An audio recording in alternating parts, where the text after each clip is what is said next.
সাধুকথা কুকিৰ আজি সাধু নাম। কমলপুৰ নামৰ এখন গাঁৱত এজন খেতিয়কে তেওঁৰ পত্নীৰ সৈতে বাস কৰিছিল। বহুদিন যোৱাৰ পাছত তেওঁলোকৰ এটি পুত্ৰ সন্তানৰ জন্ম হ'ল। তাৰ নাম ৰাখিলে নিৰ্ধনী। এদিন দুদিনকৈ ল'ৰাটো ডাঙৰ হ'লত মাক বাপেকে তাক পঢ়াশালীত নাম ভৰ্তি কৰি দিলে। তাৰ নামটো নিৰ্ধনী হোৱা বাবে তাৰ লগৰীয়াবোৰে সদায় ঠাট্টা মস্কৰা কৰি থাকে। এনেকৈ অলপ দিন যোৱাৰ পাছত সি নামৰ অৰ্থটো বুজিব পাৰি তাৰ মনত শান্তি নোহোৱা হ'ল। সি ভাবিলে, তাৰমানে মই কেতিয়াও ধনী হ'ব নোৱাৰিম। এইদৰে সি ভাবি ভাবি এদিন পঢ়াশালীৰ শিক্ষকক সুধিলে, ছাৰ, মোৰ নামটো সলাই দিব নোৱাৰিনে? তেতিয়া শিক্ষকগৰাকীয়ে ক'লে, মইনো তোমাক কি নাম দিম? তুমি এটা কাম কৰা, তুমি অলপ ঘূৰি ফুৰি য'তেই ভাল নাম পোৱা সেই নামটোকে লৈ আহিবা, মই তোমাক দিম। শিক্ষকৰ কথামতে নিৰ্ধনী ওলাই গৈ এখন গাঁৱৰ বাৰীৰ পিছফালে এজোপা গছ মৰি থকা দেখা পালে আৰু সি গৃহস্থক সুধিলে, আপোনাৰ বাৰীত মৰি থকা গছজোপাৰ নাম কি? গৃহস্থই অমৰা গছ বুলি ক'লে।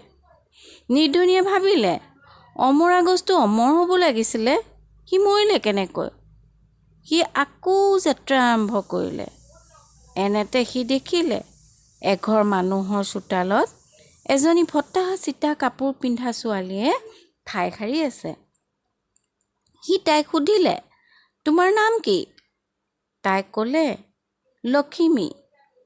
নিৰ্ধনীৰ মনত প্ৰশ্ন হ'ল যে লখিমীয়ে দেখোন ভাল কাপোৰ পিন্ধিব লাগিছিল। সি আকৌ কিছুদূৰ যোৱাৰ পাছত এটা ধুনীয়া অট্টালিকাৰ সন্মুখত এজন মানুহে ফুলত পানী দি আছিল। তেনেতে নিৰ্ধনীয়ে সুধিলে, আপোনাৰ নামটো কি জানিব পাৰোঁনে? তেতিয়া মানুহজনে উত্তৰ দিলে, দুখীৰাম। সি মনতে ভাবিলে যে দুখীৰামে দেখোন জুপুৰি ঘৰতহে থাকিব লাগিছিল।